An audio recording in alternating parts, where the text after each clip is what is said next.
Hello everyone, welcome to Weathercast.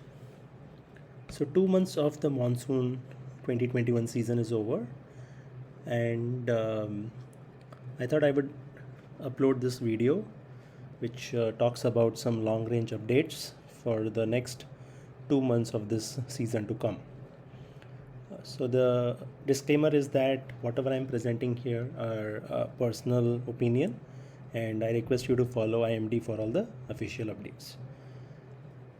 So this is an update to my earlier video that I had posted 3 months back, which was the monsoon 2021 forecast, which is available on the YouTube channel. So if you want, you should watch that first before watching this particular video, because that was the initial forecast that was done, and that was uploaded in April this year.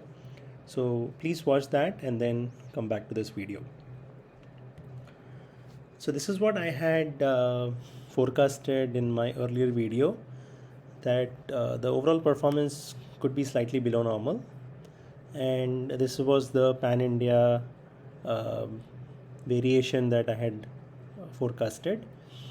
So 2 months later, if you just cross compare, if you do a comparison between what is the actual that rainfall realized in June and July compared to what I had predicted. So one thing that you have to notice, this is for the all the 4 months. Whatever is presented, whatever was forecasted by me is for all the 4 months, whereas right now only the 2 months are over, but you can get some idea. So overall, if you see, there is a decent match. Northeast is performing below normal, and that is also reflected in this chart. Many places in Northeast are in red. Most of Central India is in green, some places in blue. Blue means excess. So Central India overall prediction holds good. For northeastern states like Uttar Pradesh and Bihar, the forecast was wrong because I had predicted below normal, but so far it is normal. There are a couple of more months to go, so let us see how that changes. North India overall was normal, and that is pretty normal except for Delhi, which is showing excess. Gujarat is deficit, which is so far it still is in deficit. Rajasthan, I had said it will be borderline between deficit and normal. It is right now in normal category. Going into the next 2 months, depending on the rainfall amount, it may turn deficit as well. So overall, there is not big differences, and we still have 2 more months to go. So we will see how things change. And like I had told in my earlier video on the monsoon forecast, that the monsoon intra-seasonal oscillation movement will be the key for this monsoon season. And as you see, in the month of August, the monsoon intra-seasonal oscillation is mostly very weak. It is not going beyond the inner circle.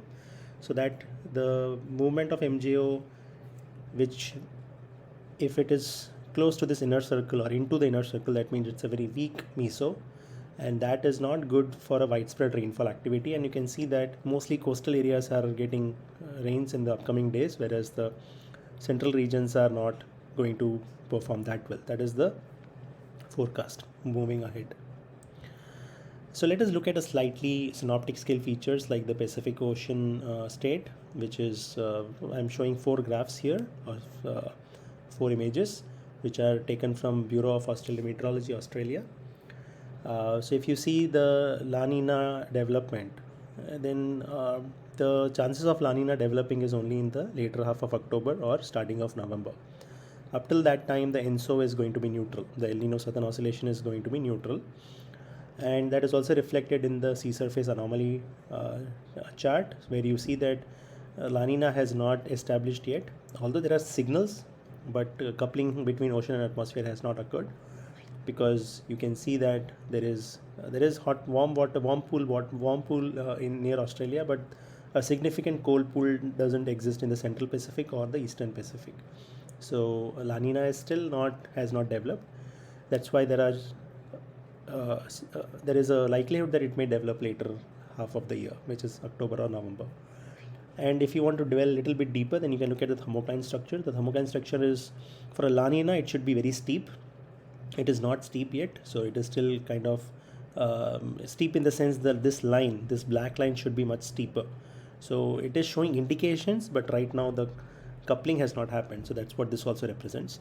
And finally, if you look at the subsurface anomalies, you see you see that the warm pool which was there is slowly diminishing, and the development of cold pool is occurring. So the general La Nina subsurface state is that there will be a very strong red color here and there will be strong blue color here that represents El Nino development, okay, or establishment of El Nino. That has not yet occurred, and it's a very slow process. So you can see since April, May, June, July, in the last 4 months, La Nina has not developed. It is only showing neutral conditions. So it may take another 4 months. If things go in this same direction, it may take another 4 months for La Nina to actually develop. And even if it develops, it may be a weak La Nina. So 4 months from July is August, September, October, November. So that's why I said November is the most likelihood of La Nina developing. And even if it develops, it is likely to be a weak La Nina condition. And by the time monsoon season would have come to an end, at least the major part of the monsoon season would have come to an end. So the impact of La Nina on monsoon, on the southwest monsoon, is not looking to be very dramatic, in the sense that La Nina may not be the factor in determining the monsoon rain, southwest monsoon rainfall for this year. Maybe late October or November, the later half of the monsoon, when it is withdrawing, the La Nina effect may come in, where you will see that during withdrawal time there may be some heavy rains which is unseasonal. So unseasonal rains in October or November are something to look out for, which may hamper the harvesting season. Okay, so that is the La Nina effect if it develops in October or late November. So right now the only synoptic scale feature that is governing, or that may play a more role in governing the southwest monsoon, is the Indian Ocean dipole. So if you look at the IOD, negative IOD event has developed, where there is a warm pool near Sumatra and cold pool near Somalia. So that is what is a negative IOD. And negative IOD has established and is likely to peak in September. The peak value of IOD has not reached yet, so it is likely to peak in September. So with ENSO in neutral state and IOD in negative state, so IOD may control the monsoon dynamics until end of September. And generally negative IOD is not very favorable for southwest monsoon. So what this all tells us, or moving ahead, is that if the negative IOD strengthens a little bit more, which is expected to happen because all the models are indicating that, then the Arabian Sea branch of the monsoon will weaken. So Bay of Bengal monsoon may remain strong, but as we all know that both these branches are important for widespread good rainfall over entire India. But if one of the branches weakens, which is the Arabian Sea branch weakens, then the northwestern part of India and some part of the central India, especially the upper central India location, which includes Madhya Pradesh, Chhattisgarh, and all those places, Vidarbha, that may perform below normal. So rains for August and September could be below normal during the August and September months, especially Gujarat, Rajasthan, Madhya Pradesh, Vidarbha, and Chhattisgarh, to be on the lookout for some subdued rains for the rest of the monsoon season. The lower half of central India, which is Telangana, Karnataka, especially northern Karnataka, and Marathwada, those places may end up getting normal rainfall. So that part of the central India may not get affected that much. They may still get normal, and maybe slightly above normal is possible depending on the monsoon intra-seasonal oscillation movement. And even if the Arabian Sea branch weakens, the coastal places will still get normal to above normal because of the offshore trough effect, which is that the Bay of Bengal system will pull the winds from Arabian Sea, and that pull of the winds may dump moisture onto the coastal places. So coastal places may not have much issue. It is the interior places that may have some issues. Northeastern states may also get below normal rains, but the peninsular India part may get normal to above normal rains because the negative IOD helps South Peninsular India. So moving ahead, main thing is northwest and some parts of central India has to be under watch, because that is the core region of agriculture as well. So that I think has to be on watch for some below normal rains. So overall, August may be like July, where pan-India rains may end up in deficit. July saw 7% deficit, and August may see similar deficit. September may be normal or slightly below normal. I don't know yet, but that is the likely long-range forecast based on the synoptic scale conditions like IOD and ENSO that I talked about.